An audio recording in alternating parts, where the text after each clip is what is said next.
देखिए, सबसे पहले तो ये खुशी की बात है कि अगर प्रॉपर्टी का लॉस हुआ है, लेकिन जो लाइफ का लॉस है वो बहुत कम है इन कंपैरिजन टू पुंछ। अलबत्ता फायरिंग से भी बहुत ज़्यादा प्रॉपर्टी का लॉस हुआ है और हम हॉस्पिटल भी गए थे ज़ख्मियों की खबरगिरी करने के वास्ते। जो पूरे 2 ज़िलों से जितनी भी कॉन्स्टिट्यूंसीज़ हैं वहाँ से लोगों को वहाँ पे शिफ्ट किया गया और वो इस वक्त ज़ेरी इलाज हैं। हमें बहुत खुशी हुई वहाँ जाके वो ये देख के कि वहाँ पे चाहे वो प्रिंसिपल साहब हो, मेडिकल सुपरिटेंडेंट हो, स्पेशलिस्ट हो, मेडिकल जो स्टाफ है, उन सब ने बहुत ही अच्छे तरीके से काम किया। अलबत्ता जो सिविलियन आबादी के ऊपर जो शेलिंग हुई है, दिस इज़ हाईली कंडेमनेबल। ऐसा तो आज तक कभी नहीं हुआ। 62 से हम जंगें देखते आए हैं, लेकिन आज तक कभी हमसाया मुल्क ने कभी भी सिविलियन आबादी के ऊपर इस तरीके की सीज़ फायर हुआ, उस सीज़ फायर का भी वेलकम करते हैं। लेकिन सीज़ फायर किन हालात में हुआ उसके बारे में भी बहुत सवालात हैं और किन कंडीशंस पे हुआ या किस अंडरस्टैंडिंग के तहत हुआ, क्योंकि कहने में आ रहा है कि एक अंडरस्टैंडिंग हुई। एक तो वो अंडरस्टैंडिंग क्या थी और दूसरा ये कि जो इंटरवेंशन हो रहा है, third party intervention, United states से सीज़ फायर का ऐलान होता है और यहाँ पे दोनों मुल्क उसको फॉलो करते हैं, तो क्वेश्चंस बहुत सारे हैं और 140 करोड़ लोग जो हैं वो जानना चाहते हैं कि किन कंडीशंस के तहत हुआ ये सीज़ फायर और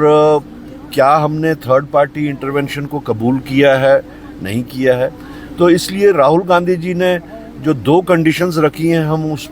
हम वो रीइटरेट करते हैं, दोहराना चाहते हैं कि एक तो ऑल पार्टीज़ मीट जो है वो इमीडिएटली कॉल किया जाए और उसके साथ साथ पार्लियामेंट कॉल किया जाए ताकि 140 करोड़ लोग जिनके दिलों में सवाल हैं बहुत सारे, उन सवालों का जवाब मिल सके। हम तो ये कहते हैं कि बहैसियत प्राइम मिनिस्टर उन्होंने इस शेलिंग के बारे में बहुत बात कही और ख़ास तौर से जो पुंछ राजौरी की शेलिंग जो थी उसके बारे में भी उन्होंने वर्ल्ड के जितने भी मुल्क हैं उनको सुनाने के वास्ते बहुत कुछ कहा कि सिविलियन आबादी पे शेलिंग हो रही है और जो कि गलत बात है, वो कंडेमनेबल है। लेकिन अफसोस की बात ये है कि जिस वक्त वो खुद से अपने लोगों को 140 करोड़ लोगों को वो संबोधित कर रहे थे, उस वक्त उन्होंने ना पुंछ का नाम लिया, ना राजौरी का नाम लिया, ना आरएसपुरा का नाम लिया, ना ही सुचेतगढ़ का नाम लिया, ना बिश्नाह का नाम लिया। जहाँ जहाँ भी ये सारा वाक़ा हुआ सिविलियन आबादी के ऊपर जो शेलिंग हुई, तो मेरे ख्याल में या तो सिर्फ ये सेल करने के लिए ही नाम लिए जाते हैं, तो ये वैसे काबिल अफसोस बात है कि उन्होंने नाम नहीं लिया। चीफ मिनिस्टर उमर अब्दुल्ला का भी एक बयान आया है कि डोनाल्ड ट्रंप की इंटरवेंशन से सबसे अनफॉर्चुनेट एस्पेक्ट यह है कि कश्मीर इशू इंटरनेशनली ग्लोरीफाई हो गया और उसके बाद कांग्रेस के कुछ लीडर्स कह रहे हैं कि शिमला एग्रीमेंट की वायलेशन हुई है थर्ड पार्टी इंटरवेंशन से। देखिए,